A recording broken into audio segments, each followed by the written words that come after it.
আমি মাদক সেবনকারীদের পছন্দ করি না, কিন্তু এই মাদক ব্যাপক আকার ধারণ করছে। অনেক মাদক সেবনকারী কিন্তু এখন প্রার্থী হয়েছে। আমরা মাদকের বিরুদ্ধে কঠোর অবস্থান নেব। নির্বাচনে আপনি চেয়ারম্যান পদপ্রার্থী, আসলে সাধারণ মানুষের দ্বারা দ্বারা যাচ্ছেন। আপনি পূর্বে ভাইস চেয়ারম্যান ছিলেন। আসলে সাধারণ মানুষকে কি ধরনের প্রতিশ্রুতি দিচ্ছেন এবং নির্বাচিত হলে আপনি কি ধরনের তাদের জন্য কাজ করবেন? আমি সাধারণ মানুষের উপজেলা ভিত্তিক যে সব প্রতিশ্রুতি আছে সেগুলো দিচ্ছি, কারণ আমি অযাচিত কোনো প্রতিশ্রুতি দিচ্ছি না যে আমি উপজেলা চেয়ারম্যান হয়ে আমি এত কিছু যা আমার ফান্ডে যা থাকবে আমি সেটাই করব। আমি সেই প্রতিশ্রুতি দিচ্ছি। অনেকে অনেক বিভ্রান্তি দিচ্ছে, কিন্তু আমি ওর মধ্যে যাচ্ছি না। কারণ আমি চাই হলে যে আমার মাননীয় প্রধানমন্ত্রী জননেত্রী শেখ হাসিনা যে চ্যালেঞ্জের মুখে নির্বাচন নিয়েছে, সেই নির্বাচনটা আমি জনমুখী করতে চাই। বেশি ভোটাররা ভোট কেন্দ্রে যাবে, সেটা হলো আমার প্রধান উদ্দেশ্য।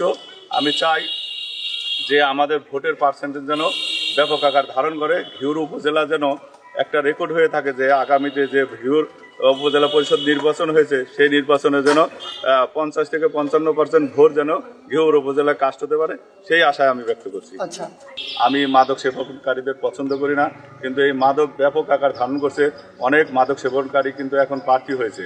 তাদের সাথে অনেক মাদক সেবনকারীরা থাকে, কিন্তু আমি চাই না যে ঘিওর উপজেলাবাসী একটি শান্তিপ্রিয় এলাকা এবং তারা শান্তিতেই থাক। আমরা বিগত 5 বছরে যারা ছিলাম তারা কিন্তু অনেক শান্তিতে ছিলাম, আইন শৃঙ্খলা অনেক ভালোই ছিল, সবসময় আমাদের সুনামের মধ্যে ছিল।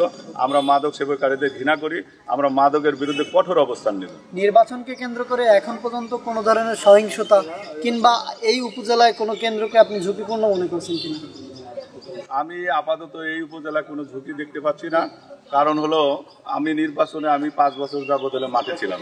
এখন যারা প্রার্থী হয়েছে তারা হলে এই জাতীয় সংসদ নির্বাচনের পরবর্তী প্রার্থী হয়েছে। তারা কর্মী গুছাতেই তাদের তো সহিংসতা মানে কোনো ঝামেলা করার মতো অবস্থান থাকবে না। তারা ভোটের দ্বারে দ্বারে যেতে যেতে দেখা যাবে যে আগামী 21 তারিখের ভোট এসে যাবে, তখন আমার মনে হয় না যে এখানে কোনো সহিংসতা হবে। এই জন্য আমরা এই নিয়ে কোনো চিন্তিত নই। কিশোর গ্যাং নামে বাংলাদেশে একটা আতঙ্ক ছড়িয়ে যাচ্ছে। আপনার এই উপজেলায় কোনো ধরনের কিশোর গ্যাং আছে কিনা?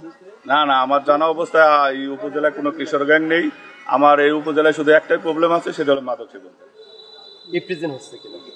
ইফটিজিংও নেই। আমাদের বর্তমানে 14টা হাই স্কুল এবং কলেজ আছে, 7টা কলেজ আছে, কিন্তু এখানে আমি দেখেছি যে কোনো ইফটিজিং এর অবস্থানও নেই, কোথাও ইফটিজিং নেই। আপনারা থানায় দেখতে পারবেন, আমাদের যে উপজেলায় যে থানা আছে সেই থানায় গিয়ে দেখতে পারবেন আমাদের ইফটিজিং মামলায় নেই, কিশোর গ্যাংয়ের কোনো লিস্টও নেই। প্রিয় ভোটারদের উদ্দেশ্যে আপনার কি বলার আছে 21 তারিখে?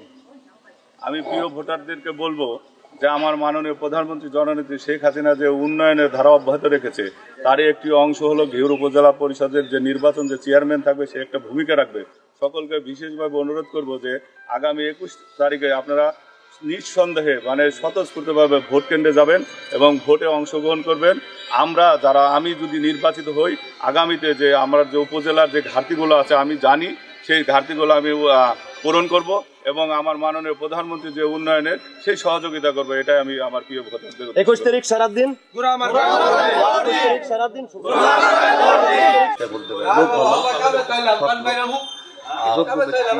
শিক্ষা সব দিক দিয়ে ভালো।